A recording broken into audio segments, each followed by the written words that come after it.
வாழ்க்கையில நம்ம வந்து ஏதாவது ஒரு பிரச்சனைன்னு வந்துட்டா அந்த சுச்சுவேஷனை ஹேண்டில் பண்ண தெரியாம முழிச்சு திணறி அடிபட்டு வரும்போது நமக்கு ஒரு எக்ஸ்பீரியன்ஸ் வரும். அப்படி எனக்கு ஒரு எக்ஸ்பீரியன்ஸ் வந்தது என்னன்னா, ஒரு சின்ன கதை. அந்த கதையில அந்த கேரக்டர் நான் தான்.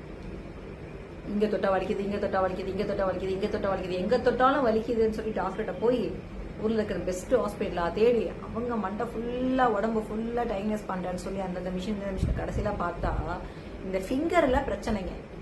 இங்க வலிக்குதுன்னு எனக்கு சொல்ல தெரியல. இந்த கையை வச்சுக்கிட்டு இந்த விரலை வச்சுக்கிட்டு எங்கெல்லாம் தொட்டனோ அங்கெல்லாம் வலிக்குதுன்னு நினைச்சுக்கிட்டு இதை கண்டுபிடிச்சு இதை ஒரு சர்ஜரி பண்ண இன்னொரு பெஸ்டான ஒரு ஹாஸ்பிட்டல வேற ஒருத்தர்கிட்ட அனுப்பிச்சு.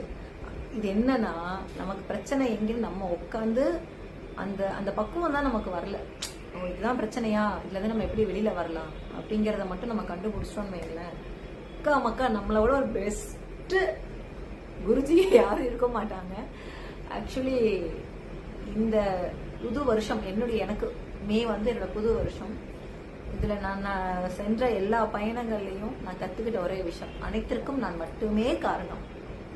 ஸோ எனக்கு வந்து யாரையும் நான் குறை சொல்றதுக்கோ யாரையும் இது பண்றதுக்கோ நான் விரும்பல. கடவுள் வந்து நான் ஒரு விஷயத்தை தேர்ந்தெடுக்கும் போது அந்த விஷயம் என்கிட்ட உண்மையா இல்லை அப்படிங்கிற பட்சத்துல அது என்கிட்ட இருந்து விளக்குறாரு. அதே இந்த மரமண்டைக்கு புரியாம உண்மை அன்பு பாசம் லொட்டுன்னு சொல்லிட்டு புடிச்சு இழுத்து இழுத்து இழுத்து கடைசியில நான் ஒண்ணுமே இல்லாம ஜீரோவானது மட்டும்தான் மிச்சங்கிறத 40+ அப்புறம் தான் புரிய வருது.